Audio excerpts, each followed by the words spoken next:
I'm seeing more and more folks having to work from home, whether it be their living rooms or their bedrooms or their basements.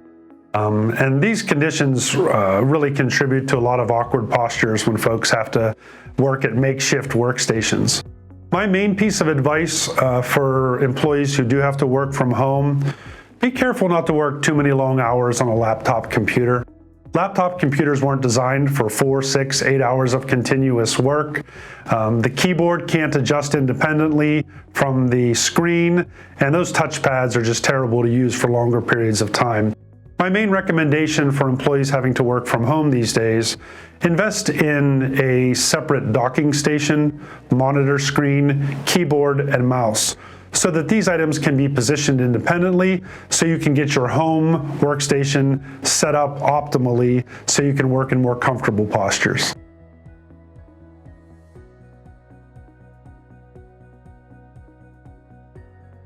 There's not an office assessment that I do these days where I'm not asked if someone should have a sit-stand desk.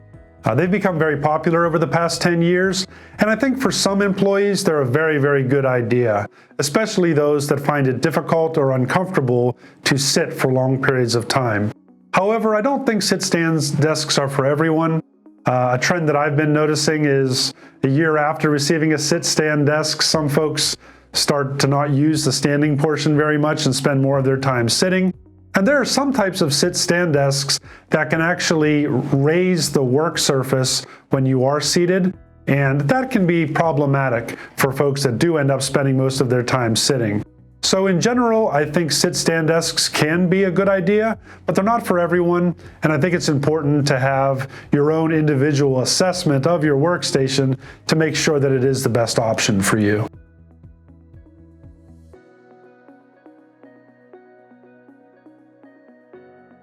Sitting for long periods of time at work has a lot of negative effects on the body. Recent research has shown links between prolonged sitting and the development of adult onset diabetes. Certainly we know can contribute to obesity. And sitting for long periods of time and not moving while working certainly has negative effects on the musculoskeletal system.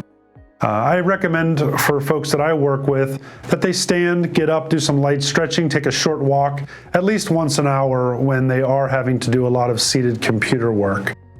Is it the new smoking? I'm not sure about that. Smoking is pretty bad for you, but certainly if you want to optimize health and make sure that you keep your body working at its best, it's good that you stand up and move at least once an hour.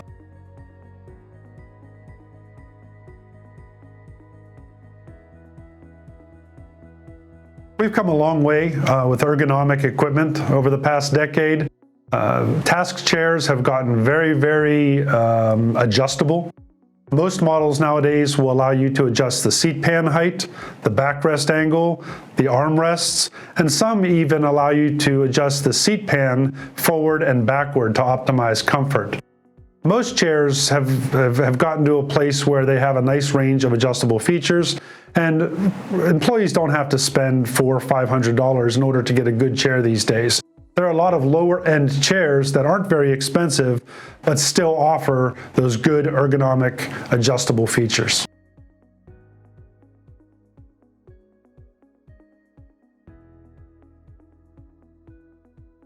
Most of us have received instruction on proper lifting technique, and most people can tell you the better way to lift is to keep your back straight and to bend your knees. That is an excellent movement strategy when it comes to protecting the spine when you do have to do a lot of lifting. But fortunately, it's not the only way to lift properly.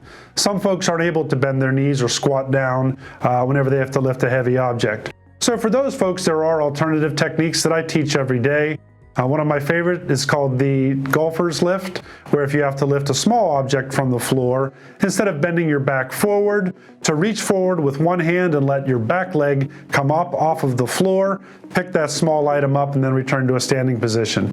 If you've ever watched a professional golfer get his or her golf ball out of a golf hole, it's a technique they frequently use. And it's a very good biomechanical technique that helps them protect their spines.